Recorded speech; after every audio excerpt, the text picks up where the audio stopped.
आज का टॉपिक है द्विघात समीकरण, जो कि एनसीईआरटी का चैप्टर 4 है।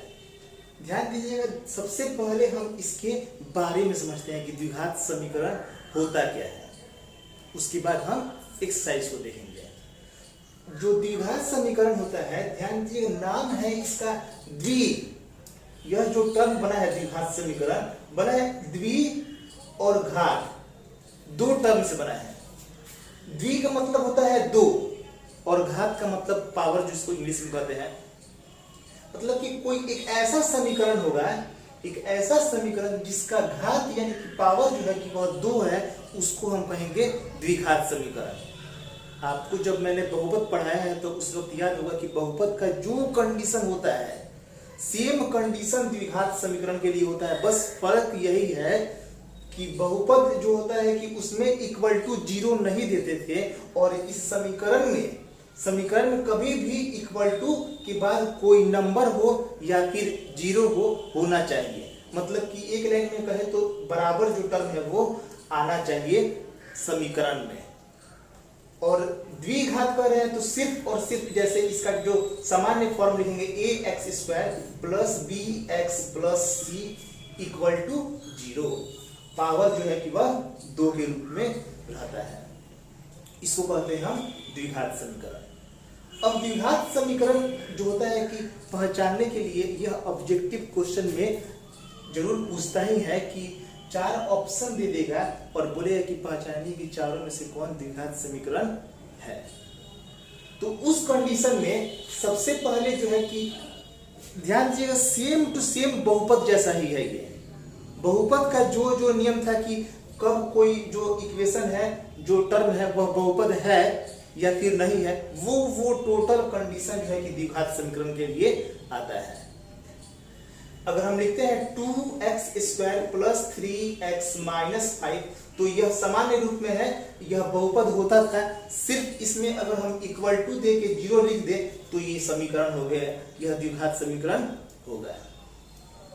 जैसे अगर हम लिखते हैं यहाँ पर x प्लस 2 और x माइनस 2 इक्वल टू 0, तो इस कंडीशन में बोल रहा है कि पहचानना है कि यह द्विघात समीकरण है कि नहीं है। तो इसको हम सॉल्व करेंगे। पहले जो फॉर्मूला अप्लाई हो जाता है तो फॉर्मूला पर सॉल्व कर देंगे, वरना इसको मल्टीप्लाई करके भी हम सॉल्व कर सकते हैं। तो यह सॉल्व करने पे आएगा x² माइनस 4 इक्वल टू 0। यह भी द्विघात समीकरण, जो कि पावर यहाँ पर 2 है, तो यह द्विघात समीकरण हो जाएगा। और भी हम एग्जांपल देखते हैं। ध्यान दीजिएगा कि अगर जैसे हम लिखते हैं x² minus 2x plus 3 equal to x² minus 2, और बोल रहे हैं कि यह द्विघात समीकरण है कि नहीं है। कभी कभी जो होता है कि इक्वेशन देखते ही हम समझ जाते हैं कि यह समीकरण द्विघात समीकरण का उदाहरण है, या फिर कभी कभी जो होता है कि उसको हम सॉल्व करके 1-2 लाइन तब चेक करते हैं कि यह द्विघात समीकरण है कि नहीं है। जैसे इसको हम अगर लिखते हैं x² माइनस 2x प्लस 3, और फिर टर्म को लेके आए एक तरफ, तो x² और माइनस में तो प्लस में 2 हो गया, minus x² plus x² cut गया, सिर्फ बचा माइनस 2x प्लस 5, जो कि एक समीकरण तो कह सकते हैं, लेकिन यह द्विघात समीकरण नहीं है, क्योंकि द्विघात समीकरण में सिर्फ और सिर्फ पावर 2 आना चाहिए। तो आई होप आपने अभी द्विघात समीकरण के बारे में समझा होगा। फिर भी अगर कोई परेशानी रह गया, आपको पहचानने नहीं आ रहा है कि यह द्विघात समीकरण है कि नहीं है, तो मैं अभी आपको क्वेश्चन नंबर जो 1 है उसको समझाता हूँ। टोटल उसमें जितने भी क्वेश्चंस दिए हैं, सब सिर्फ पहचानना है कि द्विघात समीकरण है कि नहीं है। तो देखते हैं क्वेश्चन नंबर फर्स्ट, एक्सरसाइज 4.1।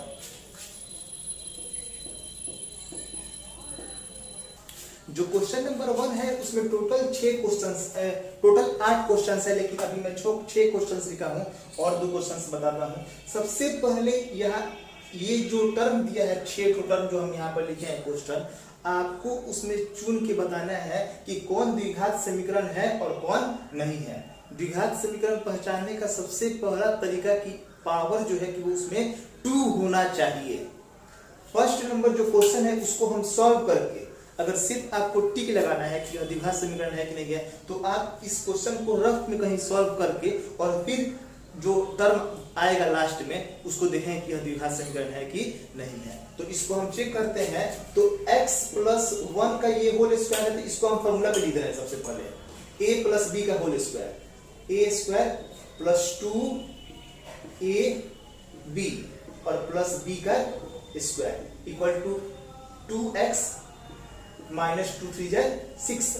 और फिर इसके बाद से जब इसको हम लिखेंगे x square plus 2x plus 1 और माइनस 2x और फिर ये प्लस में हो जाएगा 6 इक्वल टू 0। सिर्फ इसको सॉल्व कर रहे हैं हम अभी। x स्क्वायर और ये जो है कि प्लस 2x और माइनस 2x कट जाएगा, सिर्फ 6 और 1 7 प्लस में 7 इक्वल टू 0।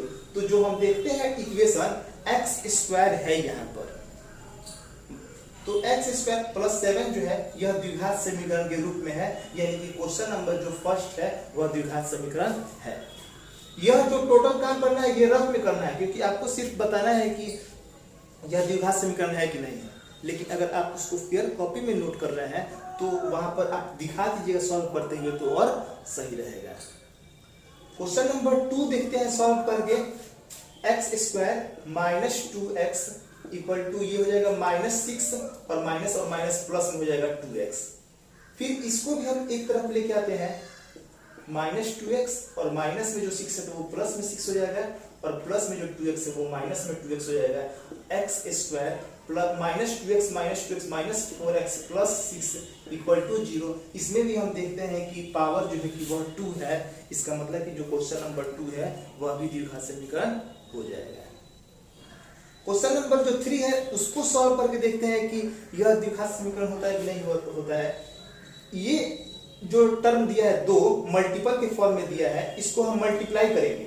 मल्टीप्लाई करने का तरीका है कि x में पहले x से मल्टीप्लाई किए तो x स्क्वायर, फिर x में 1 से कर दिए तो x, माइनस 2 में x से मल्टीप्लाई करेंगे तो माइनस 2x और माइनस 2 में प्लस 1 से मल्टीप्लाई करेंगे तो माइनस 2। फर्स्ट को पहले इससे मल्टीप्लाई करेंगे और फिर ये फर्स्ट जो x है उसको 1 से, फिर 2 को x से और 2 को 1 से, टोटल 4 टर्म मिला। और फिर वैसे ही सेम कंडीशन यहाँ पे भी मल्टीप्लाई का, x में x से किए तो x स्क्वायर, x में 3 से कर दिए तो 3x, माइनस 1 में करेंगे तो माइनस x हो जाएगा और फिर ये माइनस 3 हो जाएगा। जब सॉल्व करेंगे तो x स्क्वायर माइनस 2x और प्लस x हो जाएगा माइनस x माइनस 2 और ये x स्क्वायर 3x में से x घट गया तो प्लस में हो जाएगा 2x, प्लस का सिंबल बड़ा है। फिर अब हम इस सब को टोटल को एक तरफ लेके आएंगे, x square minus x minus 2 minus x square और ये फिर माइनस में 2x हो जाएगा और माइनस में 3 है तो प्लस में 3 हो जाएगा। Minus x square plus x square cut गया तो जो टर्म बचेगा यहाँ पर माइनस एक्स और माइनस 2x माइनस 3x और प्लस में 3 है माइनस में 2 है तो प्लस में 1 इक्वल टू 0। यह जो टर्म आया है यहाँ पर स्क्वायर नहीं है इसमें, इसलिए यह द्विघात समीकरण जो है कि नहीं होगा। क्वेश्चन नंबर जो 4 है इसको भी वैसे ही थर्ड नंबर जैसा ही सॉल्व करेंगे। पहले x में 2x से कर दिया तो 2x स्क्वायर, ये हो जाएगा x माइनस 6x और ये हो जाएगा माइनस 3। ध्यान दीजिएगा x को पहले मल्टीप्लाई किए हैं 2x में, फिर x को मल्टीप्लाई किए हैं हम 1 से और वैसे ही 3 को मल्टीप्लाई किए 2 से और फिर 3 को मल्टीप्लाई किए 1 से। सिंबल का जरूर ख्याल रखेंगे क्योंकि अलजेब्रा के पोर्शन में जो होता है कि सिंबल बहुत ज्यादा गड़बड़ होता है, तो इसलिए कहीं सिंबल गड़बड़ाए नहीं। और ये एक्स स्क्वायर प्लस 5x, फिर यहाँ पर भी इस सब को एक तरफ लेके आते हैं। पहले ये तो हो जाएगा सॉल्व हो जाएगा, यहाँ पे 6x में से x घट के तो माइनस में 5x हो जाएगा और माइनस 3, फिर x स्क्वायर और ये प्लस में है तो माइनस में 5x इक्वल टू 0। और ये देखते हैं कि प्लस में 2x स्क्वायर और माइनस में x स्क्वायर, तो ये हो जाएगा x square minus 5x minus 10x हो गया और माइनस 3 इक्वल टू 0। और यह जो टर्म आया है यह द्विघात समीकरण हो जाएगा, क्योंकि यहाँ पर सिर्फ पावर 2 के रूप में, यहाँ पर ध्यान दीजिए पावर 2 नहीं है इसलिए द्विघात समीकरण नहीं हुआ है। और यह जो है कि पावर 2 के फॉर्म में है, सिर्फ सिंगल में भी रहे ना, सिर्फ x नहीं रहे, लेकिन पावर अगर 2 है तो बहुपद हो जाएगा। लेकिन अगर पावर 2 ही नहीं है, पावर 2 ही नहीं है, बाकी सब टर्म है, पावर 2 ही नहीं है इसमें, तो जो है कि वह द्विघात समीकरण नहीं होगा। और वैसे भी अगर मान लेते हैं कि जैसे एक और एग्जांपल आप देख लीजिए कि x³ plus 3x² plus 2x minus 1 equal to 0 लिखते हैं हम। पावर 2 तो है यहाँ पर, इस इक्वेशन में पावर 2 तो है, लेकिन इसका जो घात है वह द्विघात नहीं है, यह त्रिघात है। यह द्विघात बहुपद का उदाहरण नहीं होगा। सिर्फ सबसे जो बड़ा है पावर वह 2 होना चाहिए।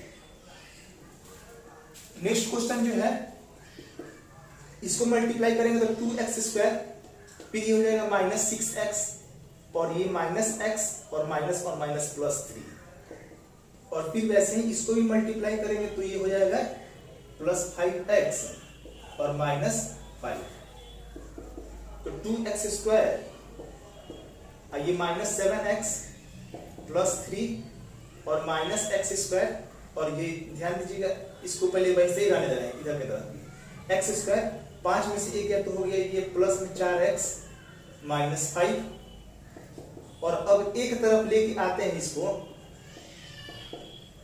माइनस x² माइनस 4x और प्लस 5 इक्वल टू 0, तो ये 2x² में से x² हट गया तो x² हो गया, माइनस 7x और माइनस 4x माइनस 11x, और ये 5 3 दोनों प्लस में है तो 8 बराबर 0, और ये भी जो है कि वह द्विघात समीकरण का उदाहरण एग्जांपल उसका है।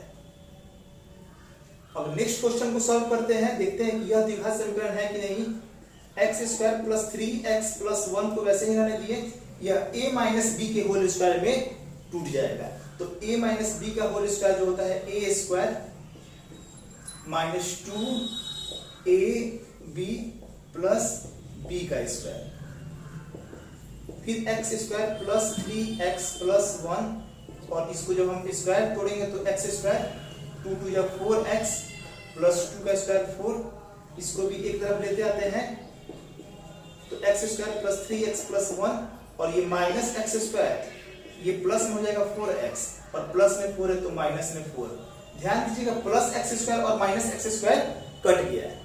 अगर सॉल्व करते हैं तो 7x और 4 में से गया तो माइनस में 3 इक्वल टू 0, 7x माइनस 3, और यह जो है कि द्विघात समीकरण के रूप में नहीं है, इसको द्विघात समीकरण हम नहीं कहेंगे। तो क्वेश्चन नंबर जो 3 था, क्वेश्चन नंबर जो 6 है वह द्विघात समीकरण नहीं है, बाकी सब जो टर्म आया है यहाँ पर आप देख सकते हैं कि यह द्विघात समीकरण के रूप में आया है।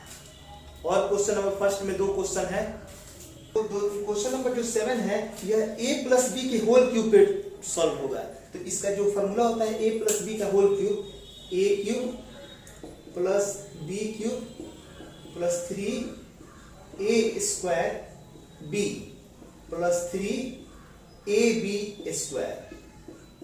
ध्यान दीजिएगा a³ प्लस b³ प्लस 3, इसको a माने हैं इसको b माने हैं, तो a³ plus b³ plus 3a² b plus 3ab² equal to, और फिर जब हम इसको मल्टीप्लाई कर दे, अगर 2x में x² से मल्टीप्लाई करेंगे तो 2x³, अभी इस क्वेश्चन को हटाते हैं, 2x² 2x से x² मल्टीप्लाई कर दिया 2x³, और फिर इसको मल्टीप्लाई कर देंगे तो minus 2x।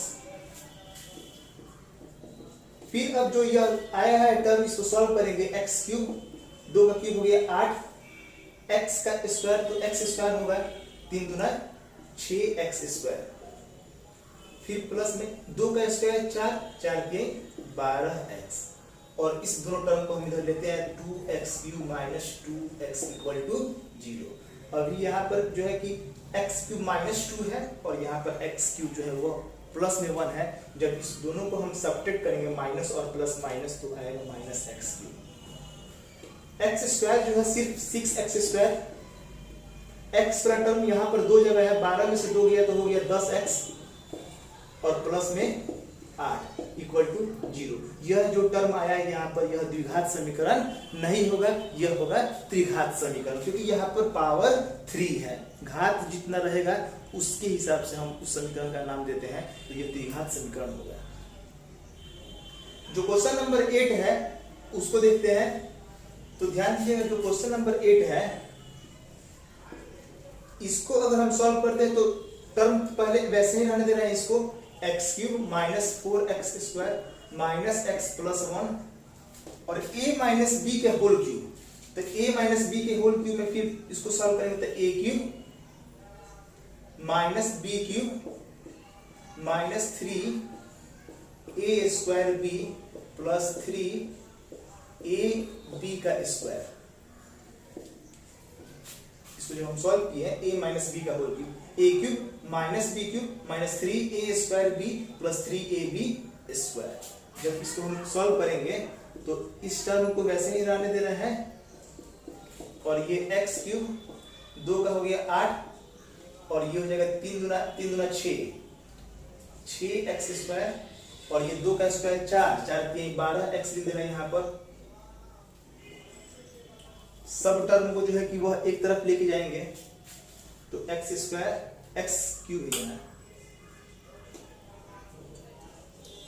Minus 4x square minus x plus 1 और ये फिर माइनस x क्यूब और ये प्लस में 8 हो जाएगा और ये फिर प्लस में 6x स्क्वायर हो जाएगा और ये प्लस वाला जो टर्म है वो बराबर के दूसरी साइड जाएगा तो माइनस में 12x equal to 0। Minus x cube plus x cube cut गया। अब जो टर्म बच गया यहाँ पर 6 में से 4 गया तो 2x स्क्वायर और फिर x वाला जो टर्म है यहाँ पर माइनस 12 और माइनस x माइनस 13x और 8 है 9 प्लस में 9 इक्वल टू 0। तो देखते हैं कि यह द्विघात समीकरण का एग्जाम्पल हो जाएगा। तो आई होप आपको अब द्विघात समीकरण समझने में कोई परेशानी नहीं होगा। जो यह टर्म है द्विघात समीकरण तभी होता है जब उसका पावर 2 हो। अब देखते हैं क्वेश्चन नंबर सेकंड जो है। जो क्वेश्चन नंबर 2 है उसमें सिर्फ आपको इक्वेशन सेट करना है, सॉल्व करके वैल्यू नहीं निकालना है, सिर्फ इक्वेशन सेट करना है। तो और ध्यान दीजिएगा कि चूंकि यह चैप्टर जो है कि द्विघात समीकरण है, इस चैप्टर में हम सिर्फ कोशिश करते हैं 99% तक कोशिश करते हैं कि जो वैल्यू हम माने, 2 टर्म तो इसमें भी आएगा। जिस तरह से इसके पहले क्वेश्चन था 2 चर वाले रैखिक समीकरण जो था उसमें क्वेश्चन हम मानते थे x और y और इसमें सिर्फ x के टर्म में हम क्वेश्चन को सॉल्व करेंगे। y को मानने का कोई मतलब की कोशिश करेंगे कि नहीं माने y। जैसे क्वेश्चन नंबर फर्स्ट है कि एक आयताकार भूखंड का क्षेत्रफल दे दिया है और क्षेत्र की लंबाई चौड़ाई के दुगुने से 1 अधिक है। जो चौड़ाई है उसके दुगुने से 1 अधिक है। तो लंबाई को पहले नहीं मानेंगे, पहले हम मानते हैं चौड़ाई। लिख देंगे कि माना चौड़ाई बराबर x मीटर। तो ध्यान दीजिएगा जो लंबाई होगा, अगर चौड़ाई x मान लिए तो कह रहा है कि जो लंबाई है, देखिए हम क्वेश्चन जो बड़ा हो या फिर छोटा हो क्वेश्चन इसीलिए नोट करते हैं ताकि आपको हम क्वेश्चन पे समझा सके क्वेश्चन। तो इसलिए आप ध्यान से समझिएगा, जो लंबाई है चौड़ाई के दुगुने से 1 अधिक है। जो लंबाई है वह चौड़ाई के जितना चौड़ाई है उसके दुगुने से 1 अधिक है। क्योंकि जाहिर सी बात है कि लंबाई जो होगा कि वो कभी भी चौड़ाई से बड़ा होगा ही।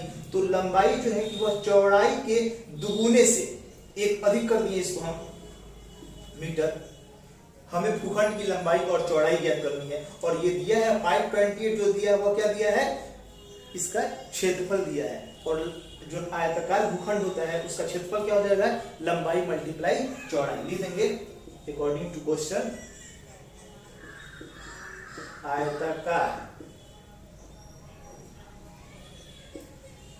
भूखंड का क्षेत्रफल बराबर लंबाई गुने चौड़ाई।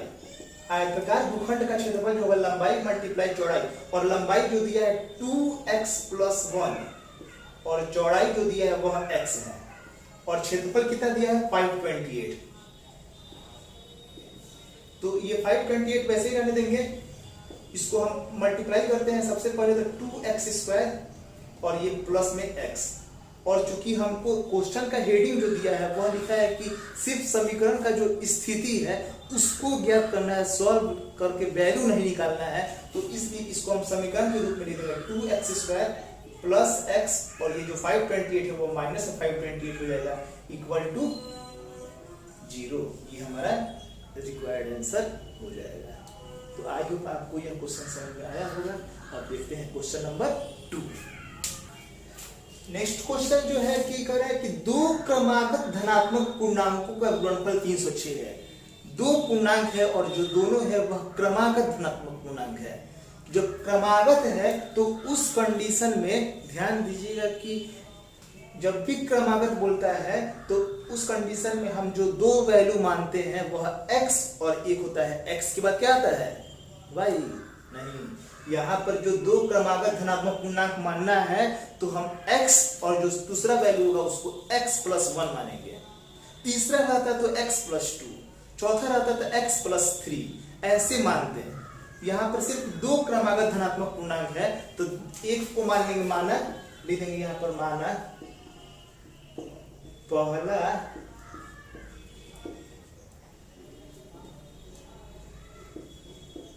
धनात्मक पूर्णांक x और जो दूसरा धनात्मक पूर्णांक होगा, जो दूसरा धनात्मक पूर्णांक होगा उसको हम मान लेते हैं x+1। जब भी दो क्रमागत कह रहा है इसलिए हम उसको मान लिए x, एक को मान लिए x+1। एक बात और ध्यान दीजिएगा, अगर कहता है कि दो क्रमागत धनात्मक सम पूर्णांक कहता सम, तो उस कंडीशन में x और x+2 मानते हैं। जब सम कहता तो x और x+2, विषम कहता तब भी x और x+2 मानते हैं। क्योंकि कोई भी अगर संख्या है, मान लेते हैं अगर 3 आया तो 3 में 2 जोड़ेगा तब ना 5 होगा। अब ये नहीं कि विषम कहेगा तो x और x प्लस कुछ और टर्म जोड़ दें, ऐसा नहीं। सम कहेगा तो x और x+2, विषम कहेगा तो x और x+2, और क्रमागत धनात्मक पूर्णांक कह रहा है तो x मान लिए, एक को मान लिए। चूंकि यह लगातार है तो x और फिर x के बाद क्या आएगा x+1। यहाँ हमको सिर्फ समझना है दो क्रमागत धनात्मक पूर्णांक, तो दो क्रमागत धनात्मक पूर्णांक हम मान लिए और उसका गुणनफल दिया है। गुणनफल दिया है 306 मीटर। लिख देंगे अकॉर्डिंग टू क्वेश्चन। यहाँ x और ये x+1 से जब इस दोनों को मल्टीप्लाई करेंगे तो 306 के बराबर कर देंगे और इसका हम फैक्टर के फॉर्म में लेते आते हैं x², ये हो जाएगा x और ये बराबर में जो 306 था तो माइनस में 306 हो गया बराबर 0। यही हमारा रिक्वायर्ड समीकरण जो है कि वह मिल गया है। देखते हैं क्वेश्चन नंबर 3। क्वेश्चन नंबर जो 3 है कह रहा है कि रोहन की माँ उससे 26 वर्ष बड़ी है। तो मान लेते हैं कि माना रोहन की आयु, जो रोहन की आयु है वह मान लिए x वर्ष, और जो उसकी माँ का उम्र है, उसकी माँ की आयु जो कि 26 वर्ष बड़ी है रोहन से, तो उसको मान लिए x+26 वर्ष दे देते हैं यहाँ पर। अब क्वेश्चन कर रहा है कि उनकी आयु का गुणनफल, जो इनका आयु है उनके आयु का गुणनफल कब, अब से 3 वर्ष पश्चात। कंडीशन लगा दिया है कि 3 वर्ष पश्चात 360 हो जाएगा। अकॉर्डिंग टू क्वेश्चन 3 साल के बाद, अभी तो वर्तमान उम्र जो है कि वह x है और x+26 है। 3 वर्ष के बाद जो होगा रोहन का उम्र x+3 हो जाएगा और यह जो हो जाएगा x+26 में हम ऐड कर देंगे 3 वर्ष। 3 वर्ष के बाद हो रहा है तो रोहन में भी 3 वर्ष जोड़ दिए और उसकी माँ की उम्र में भी 3 वर्ष जोड़ दिए और उसका गुणनफल कितना हो जा रहा है 360। अब इसको सॉल्व करेंगे तो x+3 और ये x+29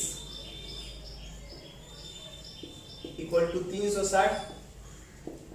मल्टीप्लाई करेंगे x² और ये हो जाएगा 29x, फिर हो जाएगा 3x और ये जब प्लस और इसको जब हम मल्टीप्लाई करेंगे तो 9 3 27 87 माइनस 360 इक्वल टू 0।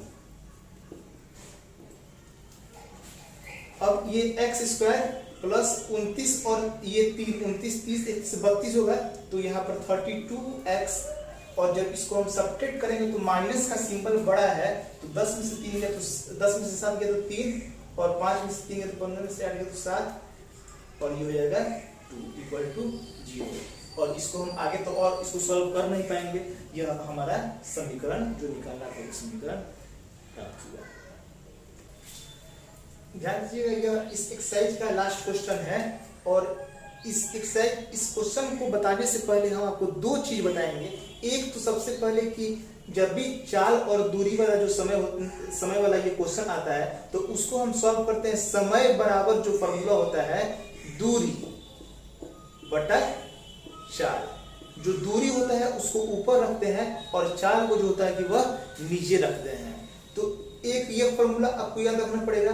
और जो दूसरा कंडीशन आता है कहते हैं कि हम ऊपर ये 480 है और नीचे x लिख दिए और फिर अगर 480 और बटा x माइनस यहाँ पे लिख देते हैं, सपोज कीजिए कि 3 लिख देते हैं, तो इस दोनों में कभी भी जब हमको सब्ट्रैक्ट करना है, अंतर निकालना है, तो जो बड़ा होगा उसको हम पहले रखेंगे।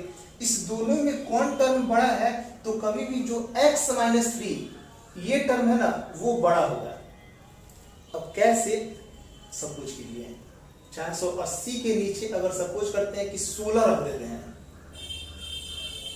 और फिर इसमें 3 और कम कर देते हैं, 16 में से 3 गया तो 13 हो गया।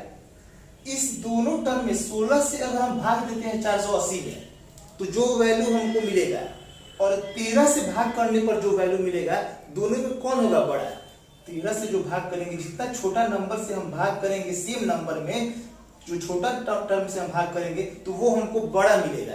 13 से भाग करने पर जितना मिल जाए और 16 से भाग करने पर जितना मिल जाए दोनों में कौन बड़ा होगा तो 13 से भाग करने पर। यानी कि हम कह सकते हैं कि अगर नीचे हर अगर अंश बराबर है तो हर में जो छोटा रहता है उसी को पहले रखते हैं सब्ट्रैक्ट करने के लिए।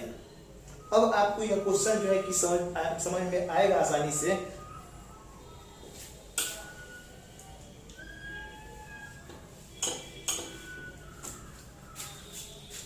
कह रहा है कि रेलगाड़ी का चाल निकालना है तो यहां हम मान लेते हैं कि लिख देंगे माना रेलगाड़ी की चाल।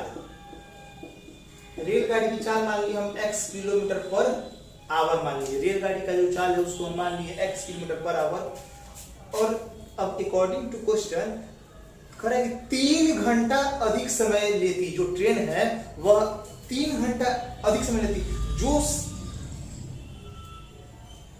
जो समय रहता है उसको हम इक्वल के दूसरे साइड में लिख देते हैं 3 घंटा और समय बराबर क्या होता है दूरी बटा चाल। दूरी कितना है 480 और चाल कितना माने हैं x।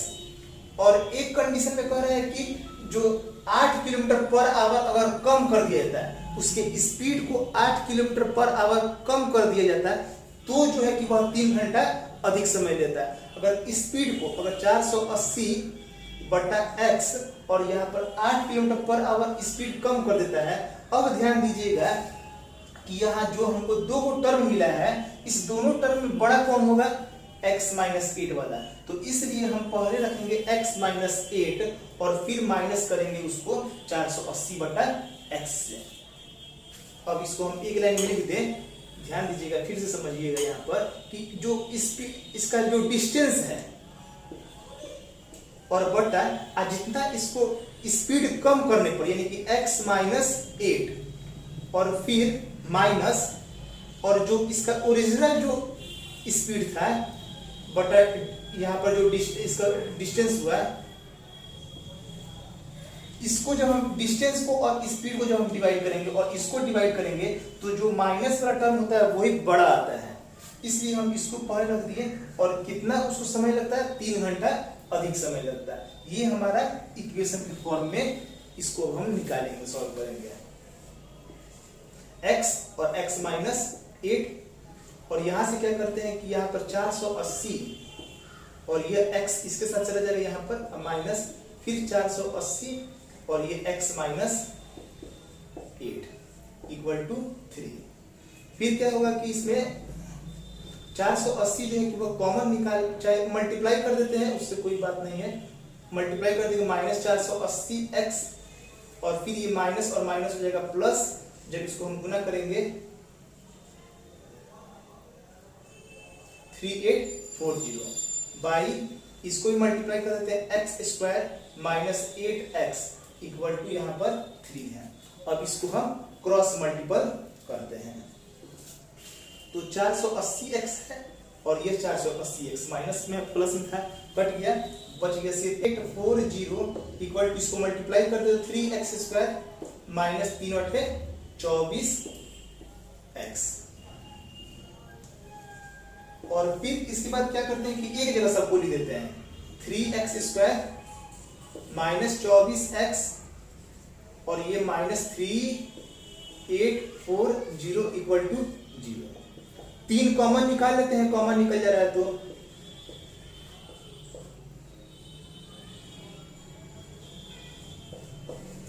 अब इसको हम लिख सकते हैं x square minus 8x minus 1280 equal to 0, क्योंकि 3 जो है कि वो दूसरे साइड में जाएगा तो 0 से जब डिवाइड होगा तो 0 हो जाएगा, इसलिए ये 3 जो है कि वो हट गया और ये हमारा रिक्वायर्ड आंसर हो गया। तो आई होप आपको यह जो क्वेश्चन नंबर टोटल या 1 और 2 जो समझाएं आपको ई एक्सरसाइज 4.1 आपको समझ में आ गया होगा।